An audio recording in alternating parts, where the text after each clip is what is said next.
Hello and welcome to the next YouTube video on my channel, SchachRomatt. In this video I'm going to show you a new chess trap.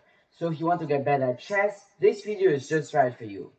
Today I will show you the quick checkmate trap with the Scotch Gambit. At first I will show and explain you how this trap would look like if it would work perfectly, so if your opponent will do every move that you want him to do, and then I will go through all the moves of this trap once again and explain you them a bit more detailed, and I will also show you how to defend yourself with the black chess pieces when your opponent who plays the white chess pieces who tries to play this trap against you wants to win against you with the idea not to lose against him after some moves. So let's get started.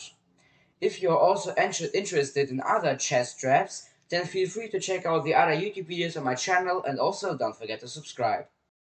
So how I've already said, I will start now with showing you the trap, how it would work perfectly. So we begin with pawn to e4, the black army answers with pawn to e5, and now we attack the center of the chessboard and black's pawn on e5 with the center game, so with pawn to d4. Here the black pawn just takes out our pawn, we attack the black pawn now with the move with our knight on f3, and the black army just defends their pawn now which with knight to c6. Here we could actually just win the pawn back, because the black pawn on d4 is now attacked by two of our pieces, by our queen here on d1 and by our knight here on f3, but the pawn is only defended once by the black knight here on c6. But we don't want to win the pawn back here, but we rather play here now the very interesting move knight to g5. Here, the black army does not want to have our knight so close to their army, to the chess pieces here on the king side of the chessboard, and also not to the very important and very dangerous f7 square here. Therefore, they want to kick away and kick back our knight here, and they do this by playing pawn to h6. But we don't move back with the knight, for example on squares like squares like f3 or h3, but we rather sacrifice our knight now by taking out black's pawn on f7 here, forking the queen and the rook here in the corner of the chessboard of the black army.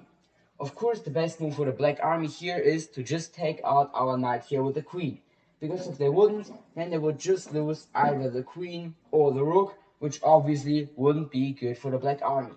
And here, if we are already in this position, the game is really close to be over for the black army, because now we continue with check with the move with our bishop from f1 on c4.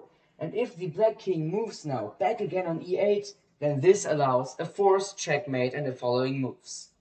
And here there are now really many different variations how the black king can be checkmated. Depends on the moves he does. But after queen to h5 with check, the game for the black army is completely over. So I'll go through all the starting moves of this trap now once again and explaining them a bit more detailed. And at the end of the video I will show you exactly how to checkmate the opponent's king. So you can basically always try to play this trap against your opponent when you play pawn to e5 as your starting move, and he answers with pawn to e4. You start with pawn to e4, sorry, and he answers with pawn to e5, because there are also often other responses as pawn to e5. For example, there is pawn to d5, the key move of the Scandinavian defense, or also the very strong and very interesting move pawn to c5. That's the Sicilian defense. So if the black army answers with pawn to e5, then we can continue with the trap. And we do this with the move with our pawn from d2 on d4. That's the key, or also called the main move of the center game. And if here the black army accepts the center game, so takes out our d pawn here, then we continue with attacking it with knight to f3. Of course, if we do not want to play this trap, but we want to play the center game, then we could just instantly take out black's pawn on d4 here with our queen, occupying the center of the chessboard really strong with two chess pieces already. But if we want to keep on playing this very strong, interesting trap, then we continue with knight to f3. Of course, the black army could defend the pawn also with other moves, for example, like with the move with the bishop on c5, or also pawn to c5. But Yes, pawn to c5 is really the move where they do not want to lose this pawn again, because here it would be not that smart to take out this pawn with the knight, because then we would just trade our knight for 2 pawns of the black army.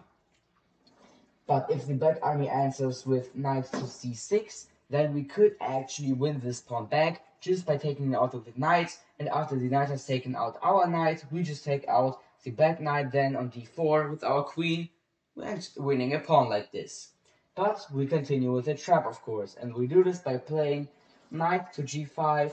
Here the knight is attacked by the black queen on d8, but this is not a problem for us because our knight is also defended by our bishop here on c1.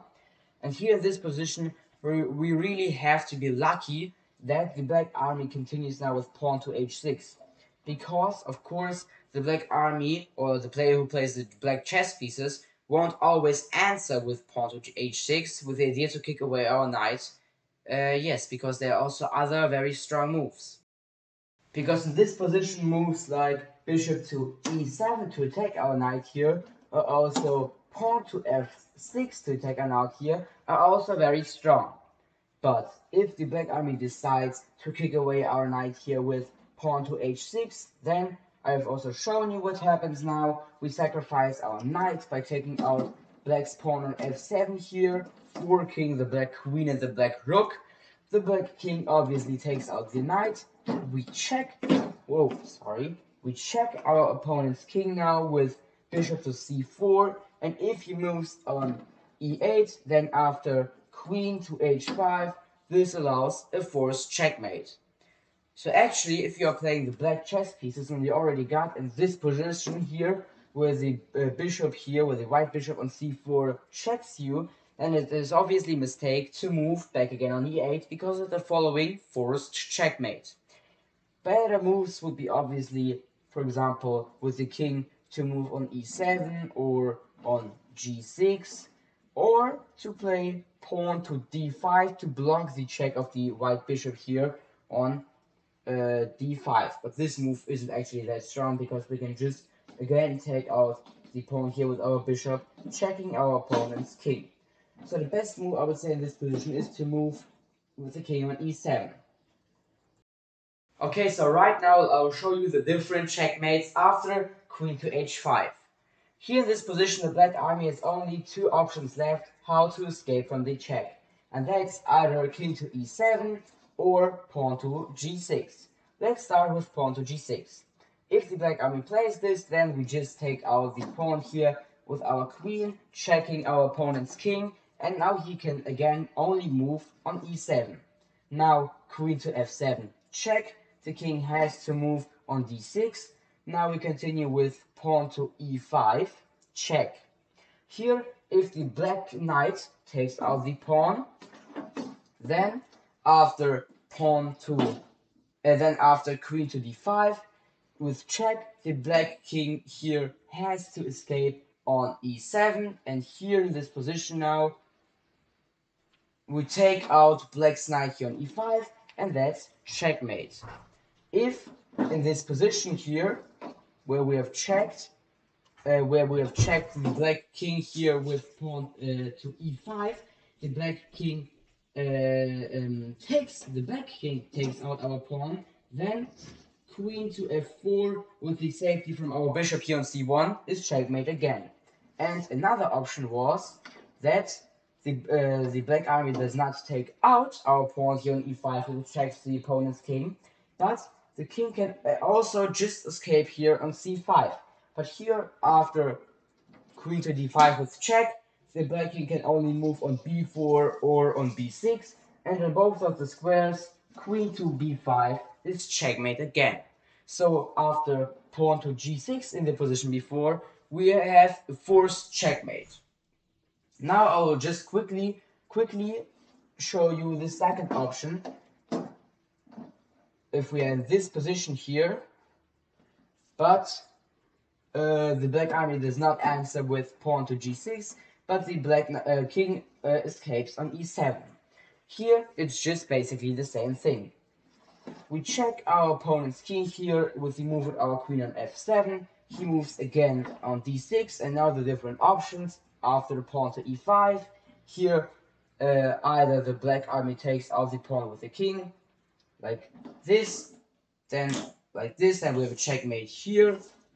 If they take out the pawn with the knight, then check. The king has to escape on e7, and we take out the knight with mate. And if the black king again does not take out our pawn here on e5, but rather escapes now here on c5, then after queen to d5 check, the black king either escapes on b4 or on b6. Let's say this time now on b4, then it's again checkmate after queen to b5.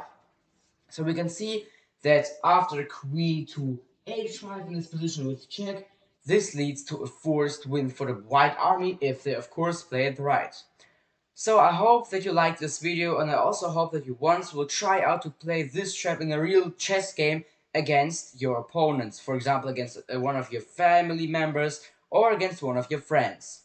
So yes, that was an audio of this video. If you liked the video, feel free to leave a like there and subscribe to my YouTube channel. Till next time, bye!